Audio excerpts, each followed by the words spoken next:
Hello friends, welcome to my channel. Congress ప్రభుత్వం ఎన్నికలకు ముందు నిరుద్యోగులకు అనేక హామీలు ఇచ్చింది. ముఖ్యంగా తాము అధికారంలోకి వచ్చినాక ఏడాదిలోపే 2 లక్షల ఉద్యోగాలు భర్తీ చేస్తామని చెప్పింది. నిజానికి కేసీఆర్ గవర్నమెంట్ ఉన్నప్పుడు 2022 మార్చిలో అసెంబ్లీలో ఒక 80,000 ఉద్యోగాలకు సంబంధించిన ఒక ప్రకటన చేశారు. దానికి అనుగుణంగా కొన్ని నోటిఫికేషన్లు వచ్చినాయి. ఈలోగా ఎన్నికల ప్రక్రియ ముందుకు రావడం, కొన్ని కోర్టు కేసులు ఉండడం వల్ల ఆ నియామక ప్రక్రియలో కొంత జాప్యం జరిగింది.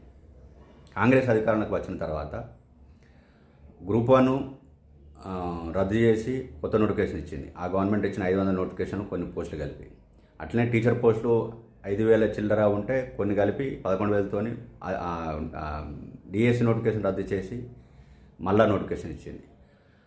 ఆ గత గవర్నమెంట్ ప్రారంభించిన ప్రక్రియకు సంబంధించినవి ఒక 40,000 ఉద్యోగాలకు సంబంధించి ఉంటాయి. ఈ గవర్నమెంట్ చెప్పుకుంటున్న 55,000 ఉద్యోగాలలో నిరుద్యోగులు చెప్తున్నది ఎంత అని అంటే 10-11,000 కంటే మించి ఉండదు. ఈ గవర్నమెంట్ వచ్చినాక మేము ఏడాదిలోనే 60,000 ఉద్యోగాలు ఇచ్చిందని గవర్నమెంట్ చెప్పుకుంటున్నది. అది శుద్ధ అబద్ధం అనేది నిరుద్యోగుల ఆరోపణ, విమర్శన అనుకోవచ్చు. అందుకే ఎన్నికలకు ముందు ఇచ్చిన హామీ మేరకు ఇచ్చిన వాళ్ళ డేట్లు కూడా ఇచ్చారు. ఎన్నికల ముందు వాళ్ళ మేనిఫెస్టోలో కూడా ఏ నోటిఫికేషన్ ఎప్పుడు ఇస్తామనేది. అలాగే జాబ్ క్యాలెండర్ యూపీఎస్సీ చైర్మన్తో భేటీ, సీఎం ఉన్నతాధికారులు భేటీ అయిన తర్వాత యూపీఎస్సీ తరహా జాబ్ క్యాలెండర్ అమలు చేస్తామని చెప్పి గొప్ప చెప్పుకొని సర్వీస్ కమిషన్ ప్రక్షాళన చేసినాము. ఇప్పుడు జాబ్ క్యాలెండర్ కూడా అని అసెంబ్లీలో ఒక జాబ్ క్యాలెండర్ రిలీజ్ చేశారు.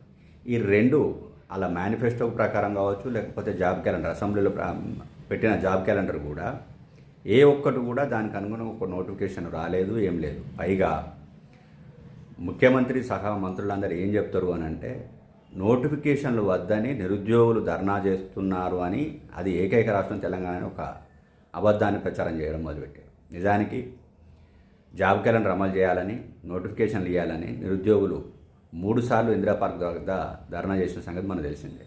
ఇదే విషయాన్ని కాంగ్రెస్ నేతలు పోయినప్పుడు చిక్కడపల్లి లైబ్రరీలో నేరుగా వాళ్ళ నేతల్ని ప్రశ్నిస్తున్నారు. రాహుల్ గాంధీ ఆ రోజు వచ్చి మాకు ఇచ్చిన ఏం హామీ ఇచ్చారో ఆ హామీని అమలు చేయమని మేము అడుగుతున్నామని. కానీ ఇప్పటికీ కూడా ఇంత అంటే నిరుద్యోగులు ధర్నాలు చేస్తున్నా, నిరసనలు చేస్తున్నా కానీ దాన్ని నిలబెట్టుకుంటామని హామీ ఇవ్వకుండా మేము అసలు ఏడాదిలో 2 లక్షల ఉద్యోగాలు ఇస్తామని ఎక్కడ చెప్పలేదు అని ఒక అసత్య ప్రచారం చెప్పడం అనేది చాలా దురదృష్టకరం. నిరుద్యోగులకు ఇచ్చిన హామీని నిలబెట్టుకోవాల్సిన అవసరం ఎంతైనా ఉన్నది. Thanks for watching this video.